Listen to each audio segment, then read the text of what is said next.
e nessa manhã ver a maneira gloriosa pela qual Deus descreve cada um do seu povo. Então nós vamos ler o texto sagrado, 1 Pedro capítulo 2, verso 9, a escritura diz assim: vós, porém, sois raça eleita, sacerdócio real, nação santa, povo de propriedade exclusiva de Deus, a fim de proclamardes as virtudes daquele que vos chamou das trevas para a sua maravilhosa luz.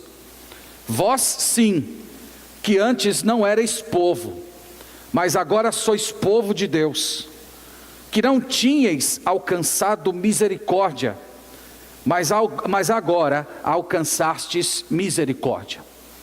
Então nós dividimos basicamente aqui a nossa exposição em duas partes. Na primeira parte, o apóstolo Pedro vai mostrar a identidade desses cristãos, e a segunda parte ele vai descrever a finalidade, o objetivo pelo qual eles vivem ou deveriam viver nesse mundo. E ele usa algumas expressões, a maioria dessas expressões não é uma expressão nova, mas são expressões que nós temos no Antigo Testamento. Ele começa no verso 9 dizendo: vós, porém, sois raça eleita. Quando ele inicia essa sentença dizendo vós, porém, essa conjunção é para indicar um contraste de algo que ele vinha falando anteriormente.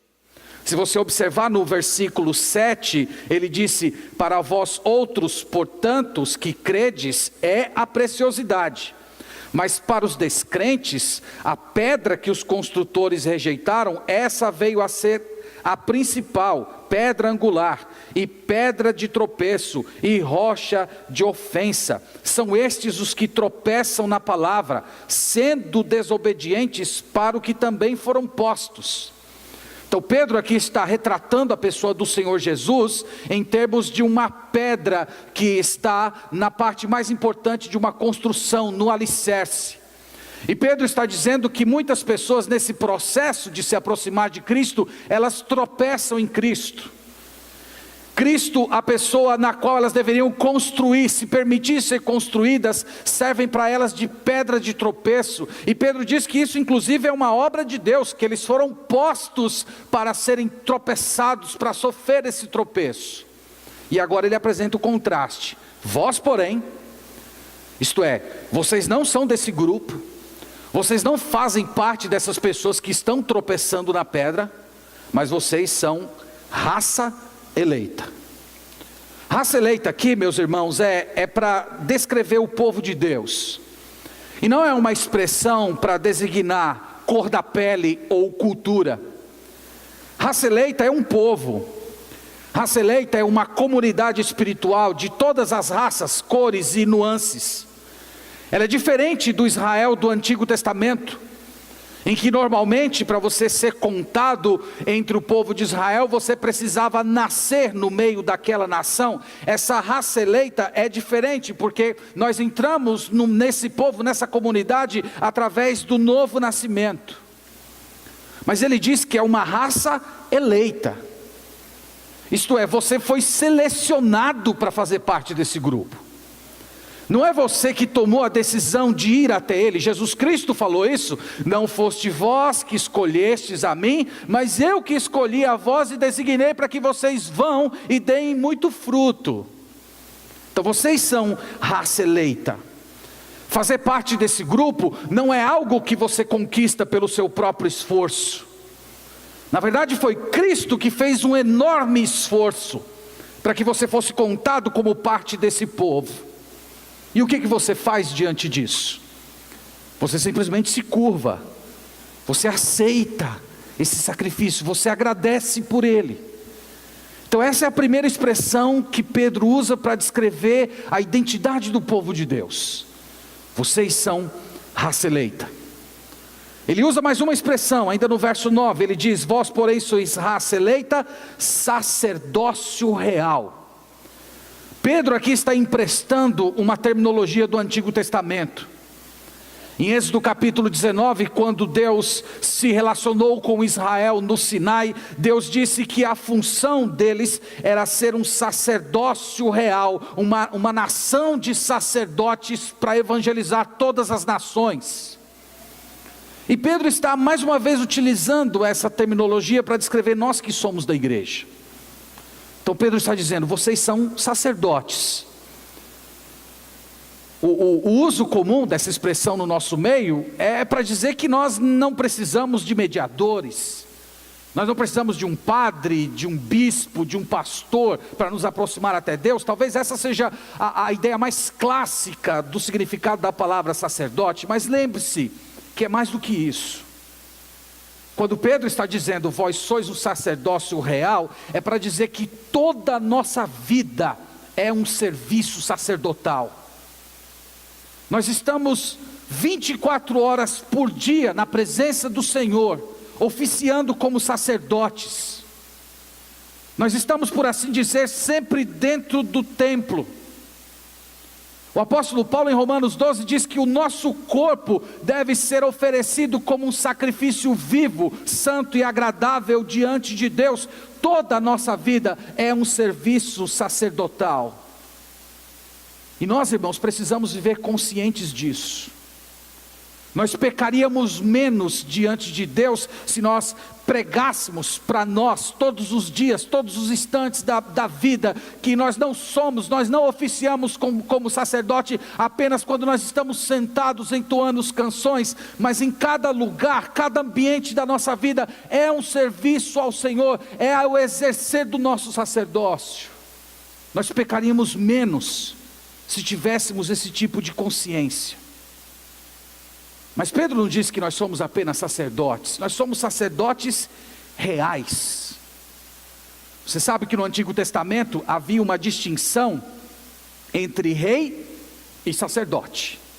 Cada um tinha a sua função. Mas na era da igreja, não há essa distinção. Nós fazemos parte de uma realeza.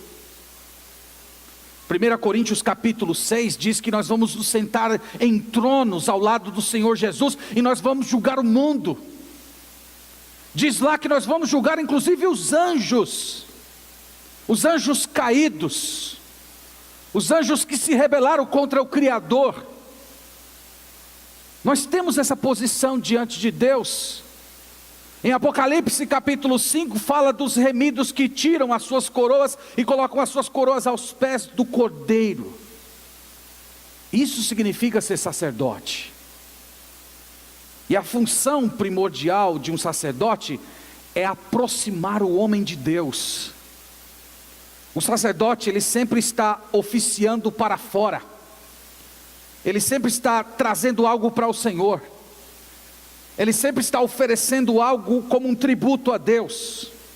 Portanto, no nosso relacionamento com Deus, como sacerdotes, o mais importante não é o que nós vamos receber dEle, mas aquilo que nós temos para oferecer a Ele. Eu não sei se você já parou para pensar, mas imagina os nossos irmãos do primeiro século lendo isso. Como isso, irmãos, era glorioso para eles. A maioria das pessoas a quem Pedro escreveu, a maioria era escravo. Aliás, no Império Romano, cada 10 pessoas, 6 eram escravos. Eles não tinham identidade. Eles não eram considerados um povo. Eles eram considerados um bicho. Eram gente assim que nunca receberam um elogio, que nunca receberam um afago, que eram tratados como animais. E Pedro aqui, dirigido pelo Espírito Santo, está dizendo, mesmo que tratem vocês como animais, mesmo que tratem vocês como bichos, mesmo que diante do mundo vocês não tenham identidade alguma, mesmo que o império caia por cima de vocês, querendo destruí-los, mesmo que a sociedade esteja fechando, oprimindo vocês com todo tipo de calúnia e mentira, Deus olha para vocês como povo eleito. Deus olha para vocês como reis e sacerdotes. Nesse reino de Deus vocês têm uma posição elevada, uma posição distinta, posição que nunca o imperador de Roma ocuparia. É assim que Deus vê o seu povo. Mas ainda Pedro continua. Ele diz, vós porém sois raça eleita, sacerdócio real, nação santa. Aqui é uma comunidade de separados. Nós ouvimos o pastor Paulo falar ontem que o sentido comum, estrito da palavra santo é ser separado. Portanto, quando você pegava qualquer objeto no Antigo Testamento, como um talher, por exemplo, e utilizava aquele talher exclusivamente para o templo, você estava santificando, separando. E Pedro está usando essa terminologia para se referir a nós. Nós fomos separados por Deus. No meio de tantas pessoas nesse planeta, bilhões de pessoas, Deus separou você. Deus te deu posição de santidade. Deus tratou você de uma forma distinta. Ele tirou você do meio dos perdidos. Ele pegou toda a sua culpa e lançou na pessoa de Jesus. E pegou toda a justiça de Jesus e lançou sobre você. E Ele selou você com o seu Espírito, marcando você como uma propriedade do Senhor. Então imagina que, se as minhas ações não são sagradas, se as minhas ações são ações marcadas por pecado, eu estou indo contra esse status, eu estou contradizendo essa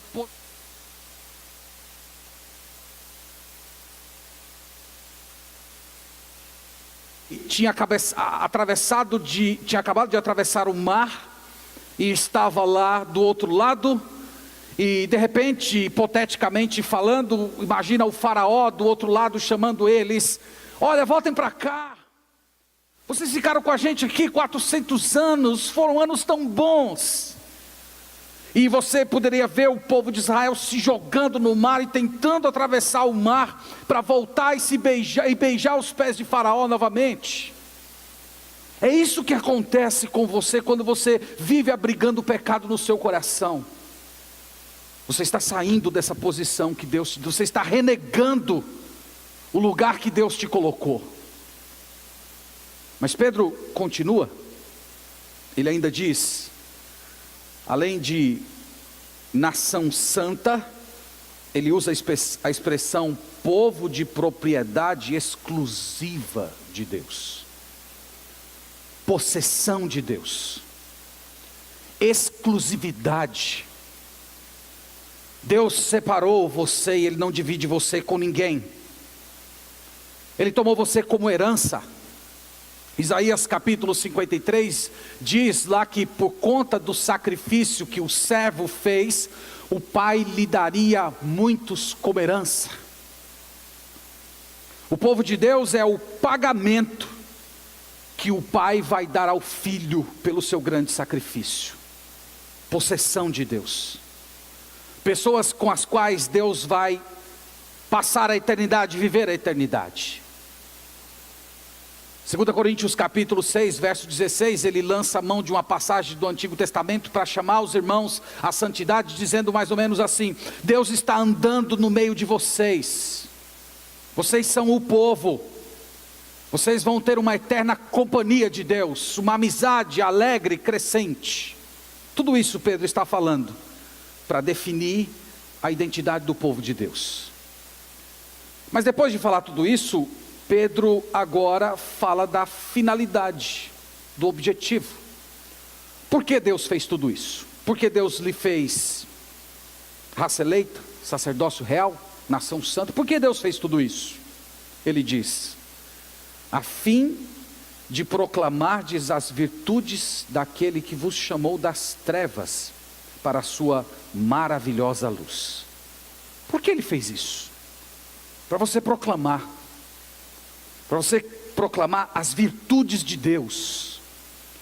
As virtudes de Deus são as suas excelências, são as suas perfeições, tanto do seu caráter como também das suas obras. É você proclamar para as pessoas quem é Deus, o que Ele fez, o que Ele está fazendo e o que um dia Ele também fará. Então nós somos, como sacerdotes, nós temos que declarar as belezas do nosso Rei. Nós temos que falar para o mundo inteiro da sua grandeza, do seu poder, das suas obras. E ele diz: porque vocês foram chamados das trevas para a sua maravilhosa luz. Eu não sei se você já se definiu nesses termos. Imagina alguém perguntando para você assim: antes de você se converter, como era você? Uma palavra: trevas. Trevas. Meus pensamentos, meus sentimentos, minhas decisões, meus anseios, minhas práticas, meus relacionamentos, trevas, escuridão, perdição. E o que nós somos em Cristo? Luz. Que contraste, meus irmãos, maravilhoso.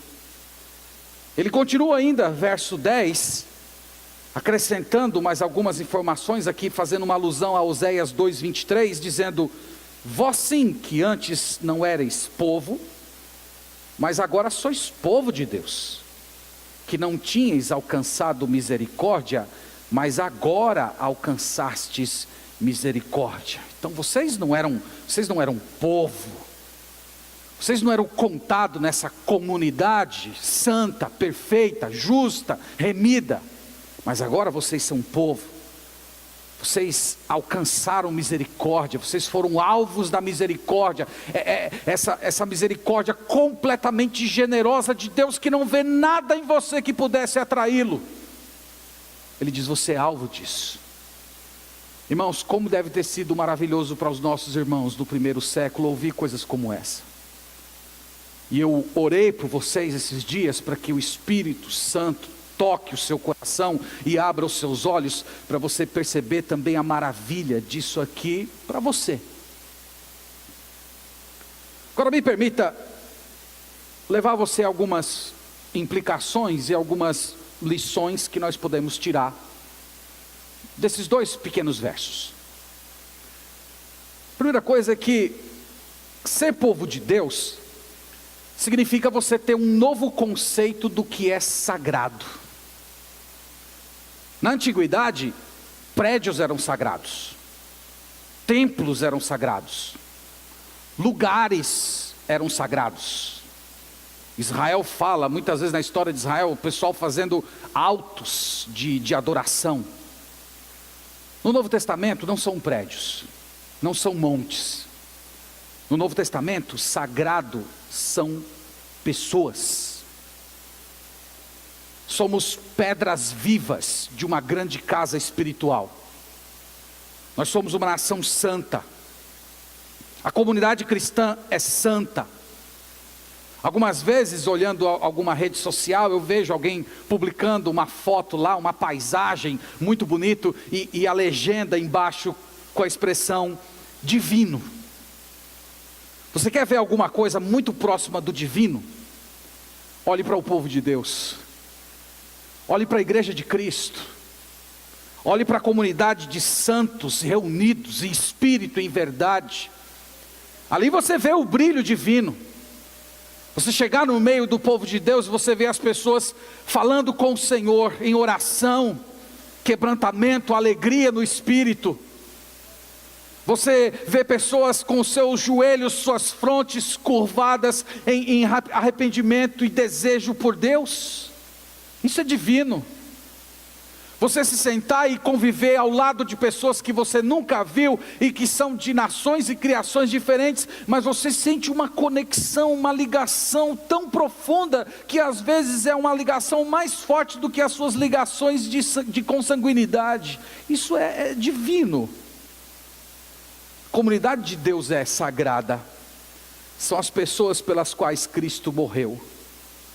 E nós precisamos considerar sagrado aquilo que Deus considera precioso. O que é que Deus considera precioso? O que é que Deus considera santo? Gente, o povo de Deus, a igreja de Cristo. É por isso que você tem que amar o seu irmão. Você não tem que amar o seu irmão por causa do mérito dele. Você tem que amar o seu irmão porque Cristo o ama, porque Cristo o considera precioso, porque Cristo o considera santo. Então todos nós somos sagrados, e nós precisamos, pelo Espírito Santo, disciplinar a nossa visão. e tomar uma resolução firmada e confiada na graça de Deus, que de hoje em diante eu vou olhar para as pessoas do mesmo jeito que Deus olha. Aquilo que Deus considera santo, eu vou considerar santo. A segunda inferência é que a nossa identidade se define como povo. Tem muita gente que está vivendo angustiada por não saber quem é. Tem muitos cristãos que estão vivendo sem ter consciência do seu lugar no mundo. Tem muitos cristãos que estão aprisionados em pecados e paixões por não compreender isso. E os nossos irmãos aqui do primeiro século, eles precisavam compreender a identidade deles. Diante dos romanos, eles eram um povo mal visto. Eles eram gente esquisita, eram bichos, eram escravos. Diante dos judeus, pior ainda, eles eram cães. Eles não podiam nem se aproximar do templo, que se eles se aproximassem do templo, eles seriam mortos. Mas Pedro aqui está dizendo que, do mesmo jeito que Deus resgatou um povo escravo no Egito e deu a esse povo o status de nação santa, o Senhor está fazendo o mesmo com vocês hoje, resgatando vocês do pecado e colocando vocês num status de santidade. E meus irmãos, nós só teremos libertação de todas as nossas crises internas quando nós começarmos a olhar para nós mesmos a partir dos cacos que Deus juntou para nos fazer parte dessa família espiritual. Só faz sentido a sua vida se for dentro da comunidade da fé. Só ali que faz sentido a sua vida. Eu estou falando isso especialmente aos jovens. Eu olho para os jovens hoje, eu vejo jovens tão perdidos. Jovens que estão profundamente devotados à aparência, ao culto ao corpo, preocupados com títulos, preocupados com dinheiro, com posição. É como se estivessem procurando se estabelecer nesse mundo, ter a sua identidade a partir de coisas periféricas. E eles não percebem que no final das contas eles acabam vivendo como mundanos. E o que Pedro está dizendo aqui é que é no meio do povo de Deus que você se descobre. É vivendo na comunidade da fé que você encontra o propósito da sua vida. Em outras palavras, irmãos, eu estou dizendo que você precisa de igreja. Você precisa dos irmãos, você precisa do corpo de Cristo. É no ambiente da igreja.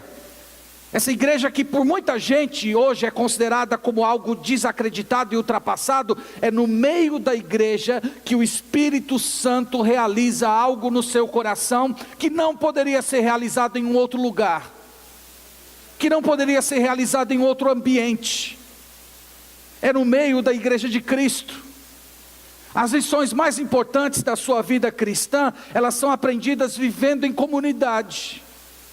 Você sendo instruído, você sendo exortado, às vezes você pisando no calo de alguém, alguém chamando sua atenção, e outras vezes alguém pisando no seu calo. Nós crescemos com isso.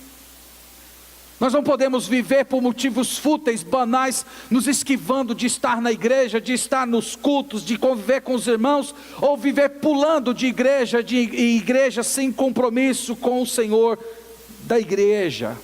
É como se fossem pessoas que dizem que amam a Cristo, mas parecem detestar a noiva de Cristo. Isso não significa que sempre a igreja vai ser um ambiente fácil. A igreja às vezes é um ambiente difícil. Num ambiente muito menor que o da igreja, aquele ambiente dos discípulos de Jesus, a gente já via essas dificuldades. Jesus, sabendo que Pedro era o traidor, mas mesmo assim Cristo o amou até o fim. Ou o apóstolo João querendo queimar os samaritanos porque não receberam bem Jesus. Ou aquela lentidão deles de crer na ressurreição do Senhor Jesus. A grande verdade, meus irmãos, é que Deus realiza esse plano de fazer todas as coisas convergirem em Cristo, através de um povo, que aparentemente não vale nada. Portanto, quem é você? Você é povo. É no meio desse povo que você se descobre. É no meio desse povo que você vive o Evangelho. É no meio desse povo que você compreende Deus e a vontade dEle, cresce espiritualmente. Você precisa de igreja. Então aproveite todas as oportunidades que Deus te dá de desfrutar dessa comunhão com o povo de Deus na presença dEle. Tenho ainda mais uma palavra. Já que nós somos definidos dessa forma, raça eleita, sacerdócio real, nação santa, povo de propriedade exclusiva de Deus, isso significa que as nossas necessidades são diferentes das necessidades de alguém não regenerado. Hoje, quando você entra numa livraria, há uma infinidade de obras produzidas a respeito das chamadas necessidades psicológicas. A tese é que o ser humano tem muitas necessidades psicológicas e que se essas necessidades não forem supridas, o ser humano vai ficar doente emocionalmente. Há várias necessidades, mas as principais são amor, valorização e autoestima. Então a tese dessas pessoas é que se você não tiver essas coisas, você não vai ser uma pessoa plena, você não vai ser uma pessoa completa nesse mundo, você vai desenvolver algum tipo de neurose, algum tipo de trauma, que vai prejudicar o seu desenvolvimento nesse mundo.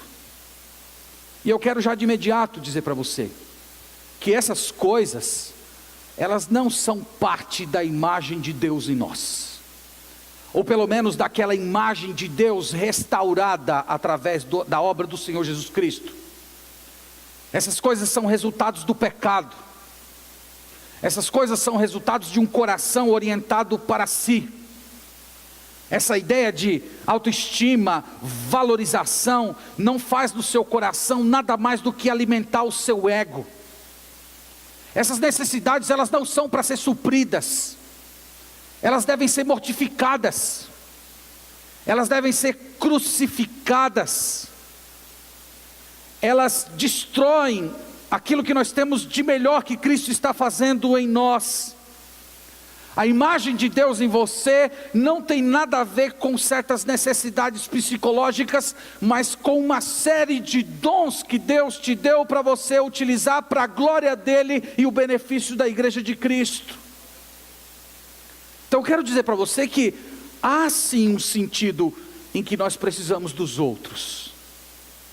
Mas nós não precisamos dos outros para eles nos suprirem de amor, de valorização, de autoestima, de aceitação. Não é para isso que você precisa dos outros. Essa não é a função de um sacerdote. Nós precisamos das pessoas para suprir essas pessoas com os dons que Deus nos deu, com o amor que Ele já colocou dentro do nosso coração. E isso diz respeito à nossa identidade. Eu estou falando para você essa manhã que você não precisa do amor de ninguém nesse mundo aqui para você se sentir uma pessoa plena. Você não precisa. Você já é amado por Deus. Um amor eterno, um amor santo, um amor completo. E nós precisamos nos realizar nesse tipo de amor. Há muitos jovens que entram em profundos conflitos quando estão numa crise de relacionamento, está com um problema com o namorado, noiva, ou o cônjuge. É como se a ausência daqueles sentimentos que você se acostumou com ele tirasse você do chão. Você está idolatrando aquele sentimento, você está idolatrando aquela pessoa. Você não aprendeu ainda a se realizar no amor de Deus. Essa necessidade de ser amado é coisa do velho homem. Nós fomos criados para amar. Nós fomos criados para servir. Nós fomos criados para doar. E quando nós fazemos isso, nós estamos refletindo Deus. Quando nós lemos a Bíblia, irmãos, nós nunca encontramos orações, intercessões do tipo: Jesus, faça-me feliz. Jesus, faça-me eu sentir bem comigo mesmo. Não tem esse tipo de clamor na Bíblia. Portanto, essa manhã, reflita se você é uma pessoa que tem vivido dependente dos outros. Essa necessidade de aprovação, essa necessidade de elogios, de gestos de aceitação, de demonstrações de afeto. Se essas coisas faltando na sua vida estão desestabilizando ou desestabilizam você, isso é sinal de um problema mais profundo, que você ainda não aprendeu a se realizar no amor de Deus. Esse clamor do eu quero, eu desejo, é o clamor do eu egoísta, do ser caído, do velho Adão. Então essa manhã peça para o Senhor sondar o seu coração nessas coisas, e pregue para si mesmo que isso é temor do homem, e clame a Deus para você se realizar no amor de Cristo. Para caminhar para a nossa conclusão, eu queria lembrar vocês com uma palavra final, que essa passagem nos coloca diante de uma questão. Por que nós estamos aqui ainda? Porque Deus poderia ter salvado você e imediatamente ter levado para o céu. Seria uma coisa maravilhosa. Você se converteu a Jesus, já pega passagem direta, transformação, de novo corpo, glória de Deus, eternidade. Por que Deus não faz isso? Por que Deus salva e permite que você continue nesse mundo? O texto diz, irmãos, que Deus deseja que nós sejamos proclamadores das excelências dEle, que nós falemos a respeito dEle, que nós contemos a história de Jesus. Aqui está o motivo pelo qual você está vivo. Porque Deus não tirou você ainda desse mundo. Porque Deus ainda não veio te buscar. Porque Ele ainda não te chamou. Porque Ele quer que você proclame quem Ele é. Lembre-se disso. Não tem como você falar de si mesmo sem se referir a Deus. Imagine alguém chegando para mim e perguntando: me fale sobre você. Eu digo: eu sou Marcos, eu sou casado há 15 anos, eu tenho 2 filhos. Não, não é assim. Falar sobre você é dizer: eu estava perdido, eu vivia em trevas, mas Deus me amou com um amor eterno que eu não sei explicar, e Ele enviou o Senhor Jesus Cristo para sofrer uma morte terrível, para beber até a última gota do cálice da ira de Deus que eu deveria beber. E um dia, o Espírito Santo de Deus trouxe essa mensagem ao meu coração. Ele abriu os meus olhos, destampou os meus ouvidos. Eu entendi, eu criei, eu vivo para Ele hoje. Eu aguardo o seu retorno. Eu estou esperando ansiosamente o dia que Ele vai me levar para casa. Novos céus e nova terra, ressurreição, imortalidade. Isso, irmãos, é a nossa identidade. A nossa identidade está em Deus. É o que nós somos nele.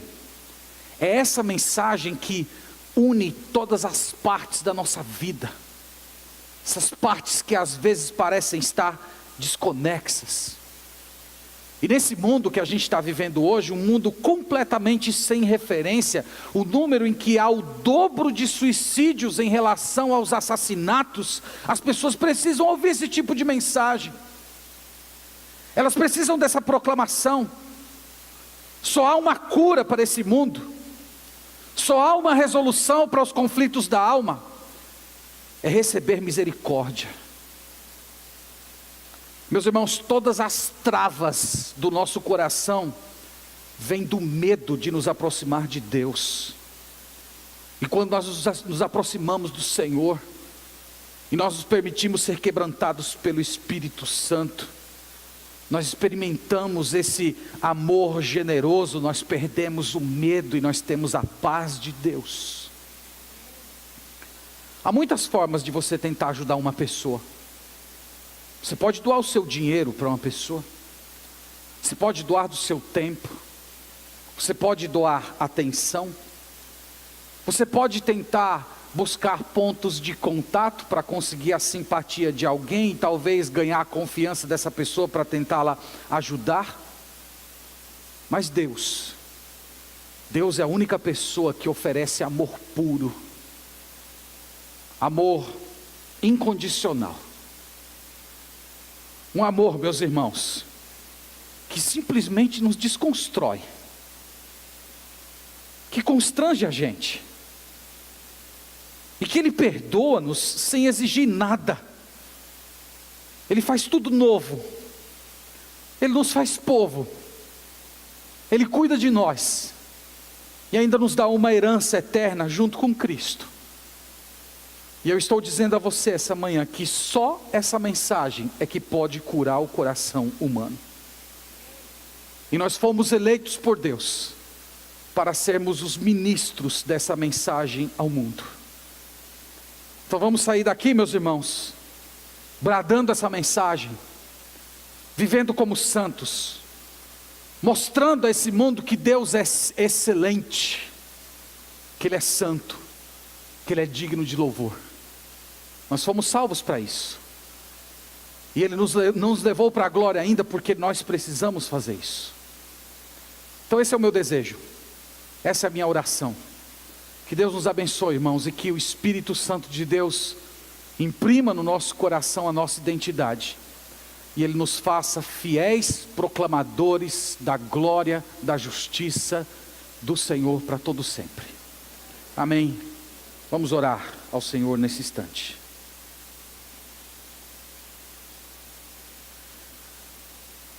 Senhor, quem somos nós, Pai? Quem somos nós? Nós não merecemos nada disso. Nós não temos nada em nós que pudesse impressionar a Ti. Tudo é a Tua graça. Tudo é a Tua misericórdia. Tudo é o Teu amor. E nós ficamos aqui do outro lado constrangidos, sem entender por que o Senhor fez isso na minha vida. Mas nós nos prostramos em gratidão. Nós Te louvamos, Pai, por todas essas bênçãos que o Senhor nos fez participantes dela em Cristo. E eu clamo a Ti, Senhor, essa noite, em favor da nossa alma, pedindo que o Teu Santo Espírito imprima isso dentro de nós. Que nós tenhamos essa consciência de um sacerdócio perpétuo, diário, 24 horas por dia, que se estende a todos os processos da nossa existência. Que isso mude a nossa vida, o modo que enxergamos o mundo, o modo como vemos o pecado, a maneira como enfrentamos as tentações. Ajuda-nos, Senhor, a nos realizar em Ti, no Teu amor, a não termos esperança em nada, em ninguém que não seja o Senhor mesmo. Livra-nos disso, do temor do homem, desse desejo de aceitação, de amor, essa busca tola por autoestima. Que tudo que nós somos venha de Ti. Mas também Te clamamos, ó Pai, para que o Senhor nos faça fiéis proclamadores dessa mensagem. Que nós não nos envergonhemos do Evangelho. Que nós saiamos por esse mundo proclamando que o Senhor é um Deus excelente, santo, belo, perfeito. E que todas as pessoas têm a obrigação de se curvar diante de Ti, em adoração, arrependimento, contrição. Clamo por esses irmãos que o Senhor trouxe aqui hoje. Clamo, Senhor, para que a Tua palavra repouse na alma deles e que habite ricamente em cada um dos corações, para o Teu louvor, para a Tua glória e para o bem da Tua igreja. Essa é a nossa oração, Pai, no nome de Jesus. Amém. Deus abençoe. Conferência Paixão pela Pureza 2018. Você está pronto para a próxima?